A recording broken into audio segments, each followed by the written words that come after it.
The theme I'm working on tonight, I'm going to tell you, I think I'll title it Nursing Home Shenanigans.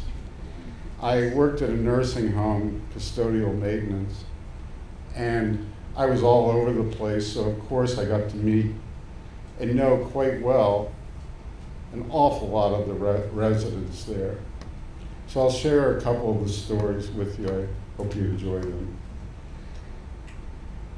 I was announced that there was a delivery for an Edna up front, so I went up there, and this guy's unloading a chair, a recliner, and he says, this goes to Edna at the end of the hall, and he leaves.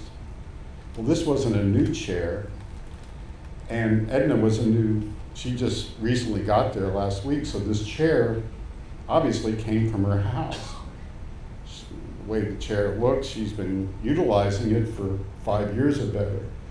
But anyway, I took it back to Edna, I put it in a room, she was just off the deep end about it. Oh my gosh. It wouldn't matter if there was 5 days, 2 weeks, or more, but every time she saw me in the hallway, she would always say to me, oh, you're the nice man that brought me that chair, and my favorite color too. Okay. There's another guy, his name was Warren, and he stopped me in the hall and he says, you wouldn't happen to have a file in your workshop? And I said, I do. He says, would you bring it to me? I'm like, Warren, you don't need a file to escape from here. It's come and go. He says, no, bring me one. So I take him up a file and I hand it to him, and he takes his top dentures out. And he starts working on these things with this file, and then all of a sudden, there it went over on the floor. So I went over and got him, handed it back to him, he starts working on it, and it happened again. So he finally stopped filing, he takes his thumb over the edge of the gum piece, and he says, I think I got it. He puts his dentures back in his mouth, and he says, thanks a lot, Dave.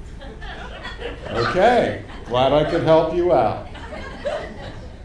So I volunteered in the activity room to do a talk on the construction of early Pennsylvania barns, bank barns.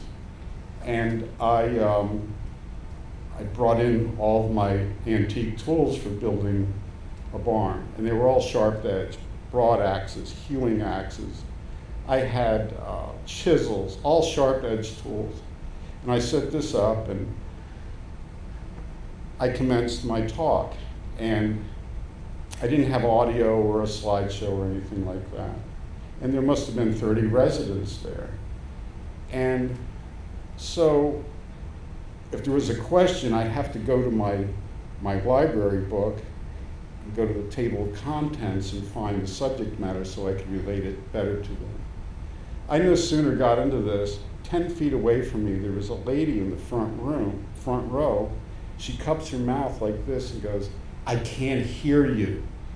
Well, this turned into a 15-minute ordeal, like, well, turn your hearing aids up. And all this, so there goes 15 minutes about this. And I no sooner got started again, she repeats the very same thing, I can't hear you. So I said, let's move on to the hewing of timbers. And I hold up this big, crazy-looking broadaxe. That seemed to correct her hearing. I no sooner got started again, and there's a fire drill. Oh my word. This whole thing is falling apart on me quicker than I can even bring it back together again.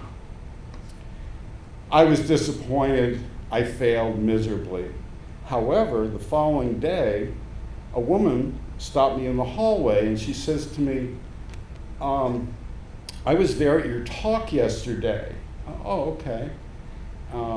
She says, I don't remember anything about it, but I liked it a lot.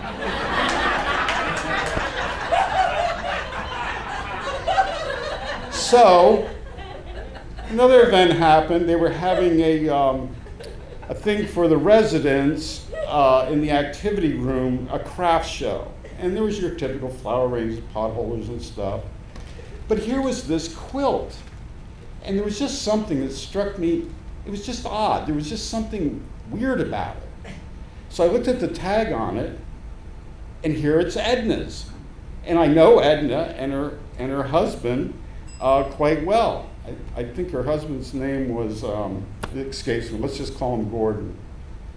And oh my gosh, there's Edna. So I went over to her and I said, Edna, I see you entered that quilt in the show. I said, but there's just something unusual about it. She says, well, you know, Gordon only has one arm. And I'm like, yes, I know that. She says, well, over the years, when we would go clothes shopping, I'd always buy him long sleeve shirts. Oh, I see where you're going. Yeah, so I'd take the one sleeve off, ta-da, I made the quilt. And I'm thinking, this is really creative. This is being really resourceful. Wow. And as I was walking away, I got to thinking, what's going, let's just say he didn't lose his arm. Let's say he lost his foot. What would she make then? Pocketbooks? A saddle? I don't know. But a resourceful person like that, yeah, it would have happened some way, somehow. Peace.